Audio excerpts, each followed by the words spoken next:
The Art of Jacob Emory, credited to Peter Devine.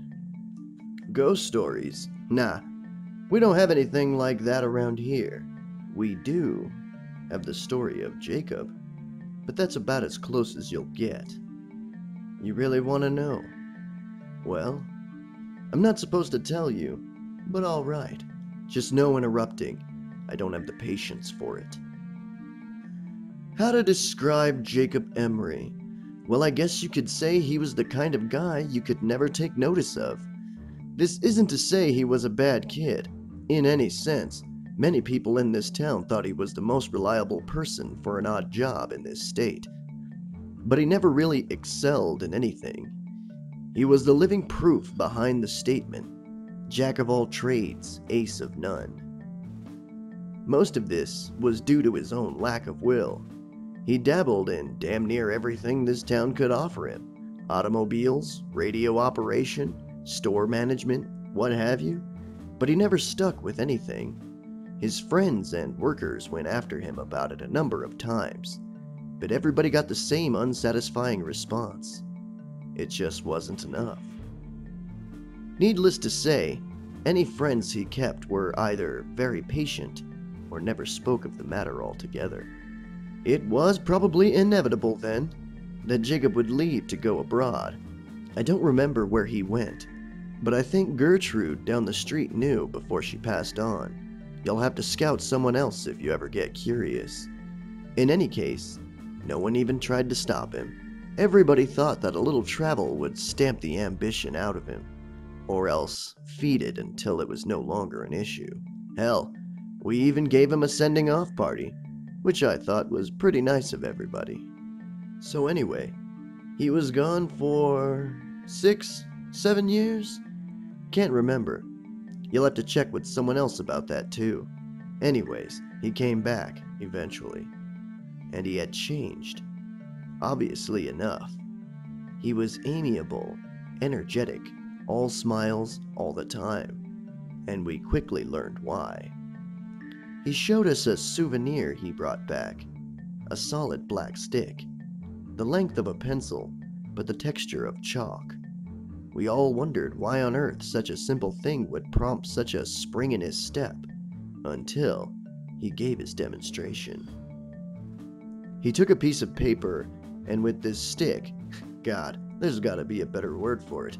With this stick, he drew a crude circle. It dropped, and rested on the border of the paper like a stone. It didn't leave the paper, but it acted out on it, sort of like an old movie projector on a screen. Son, I know how crazy that sounds, and if you feel like playing skeptic, then you can leave an old man to his craziness.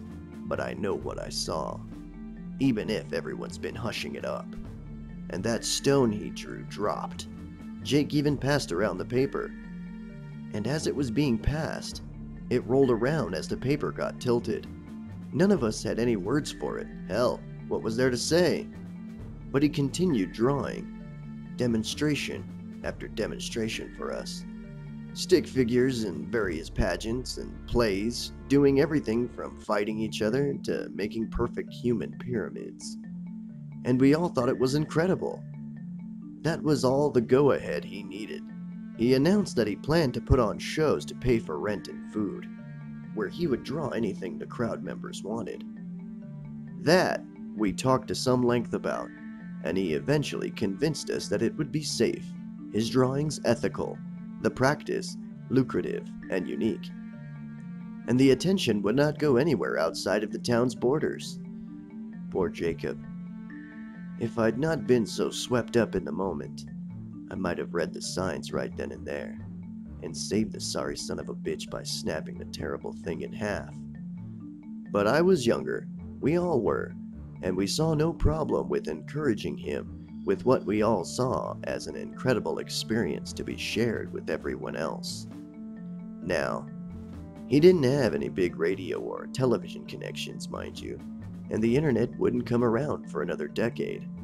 So he did what all people on a shoestring budget do. He advertised his show with flyers. Flyers might not mean anything to you city folk, but in a small town, they gain a fair glance over from time to time. And what's more, Jacob's managed to stick out by having little figures jump up and down and whatnot to get people's attention. His first show must have gotten nearly 60 or so people, probably a lot more than that.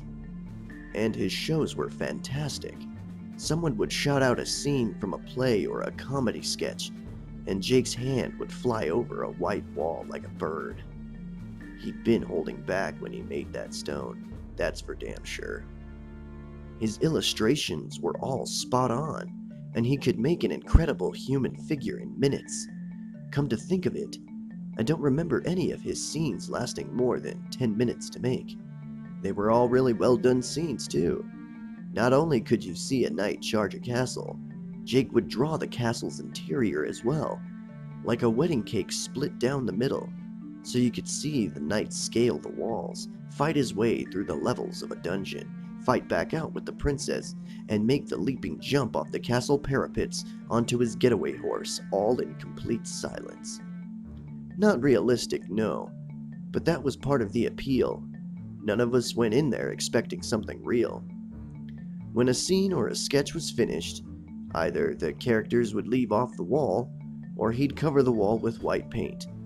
This was good, in a way. It gave these shows a time limit, so that when he'd finished with all 4 walls in the room, everyone knew the show was over until the paint dried. Jake, meanwhile, was changing in a bad way. I had mentioned that upon his return, he'd been extremely energetic. Well, that energy, that vitality or fervor or whatever you want to call it, it never left him, not for an instant, far from it.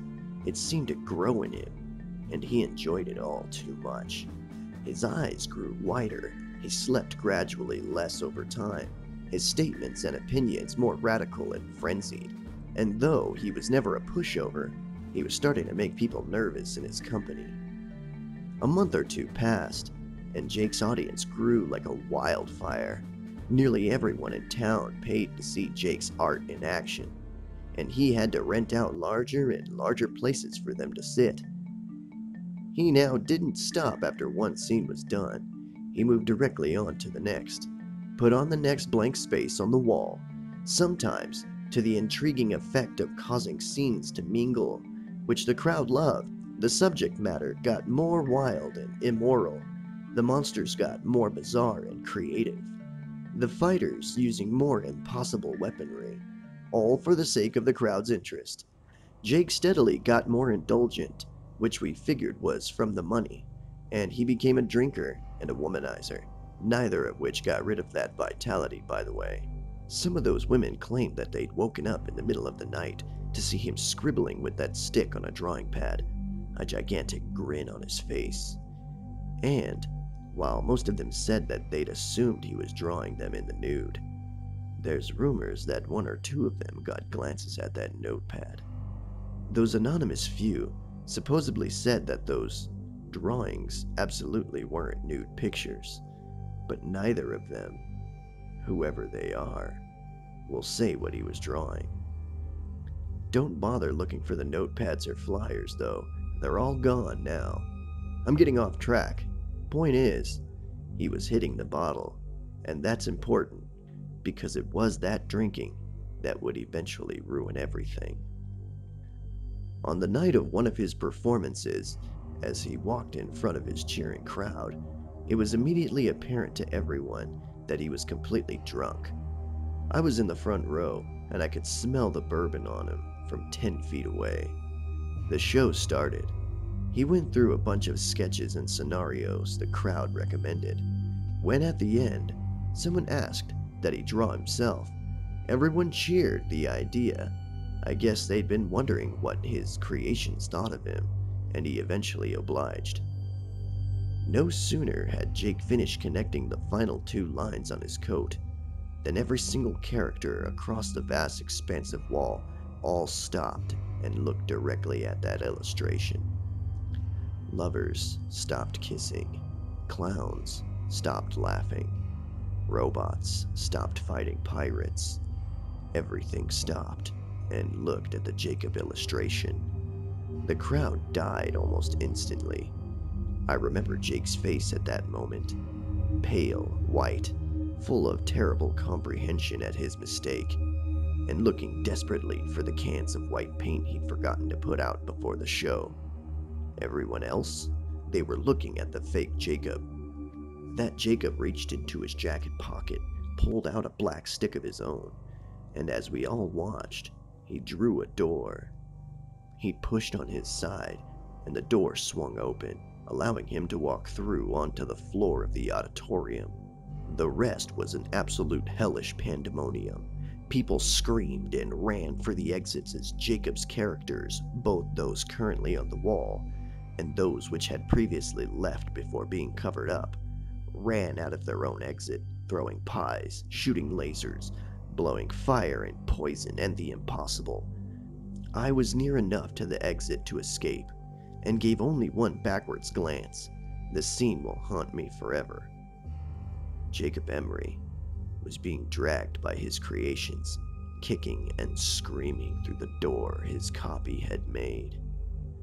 The auditorium burned down, obviously enough, but I have no idea how many characters escaped. The fire brought the fire department from the nearest cities up to 100 miles away. They, in turn, brought the police force, which brought the government, which hushed everything up.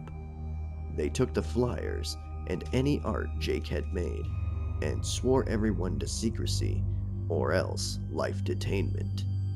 The fire was blamed on a cigarette in the garbage during a basketball game, and we all eventually went on with our lives. Jacob was made to never have existed. In retrospect, I realize everything. Jacob hadn't been creating illustrations. Illustrations don't move, much less act or attack. They're just images people see, shadows made to look like real things. Jacob had been making life, actual thinking things in some alternate dimension, using a power that was never meant to fall in mortal hands. He got drunk on his power. His punishment was probably well deserved. Incidentally, the government screwed up on 2 different accounts. They did a damn good job of silencing everyone, but proof remains. The ruins are still there. You know, the auditorium's ruins. I hear they're going to start reconstruction soon, which will wipe out any remaining evidence someone can definitely see. But I went back there once, several years after the fire. Just once, amidst the rubble, covered in ash. I saw something squirming. I looked closer. It was Jacob Emory's hand on the wall, exactly like it had been 3 years ago, sweaty but calloused. I remember, but it was constantly flailing, as if the body it was supposed to be attached to was still writhing in flames. That was mistake number 1. Number 2 was those creations. Like I said, I don't know how many escaped, nor how many the government agents found and caught, but I will say only this. Those tall grass meadows on the outskirts of town, don't go into them, ever. You were asking about those white figures you've seen at night, right? This town doesn't have ghost stories. The end. What up? This is your good friend Abryz. And I realize it's been a while since I have done a creepypasta reading. I do apologize for that. I have gotten new employment, and I was trying to get a new microphone, and I've kind of been in a funk. But I'm getting through it. And I realized that the only way is through. So, even though I'm feeling funky, let's focus on getting creepypastas done. Because I enjoy it, and I certainly hope you guys enjoy it too. So I'm going to put my energy towards this and make it something grand. Anyway, you guys just listened to me read The Art of Jacob Emory by Peter Devine, with parentheses of Douglas Greenwood. And here are my thoughts. As an artist who paints and is working on character illustrations, the story definitely struck a chord with me, as I would love to have that black stick to just watch my stories come to life.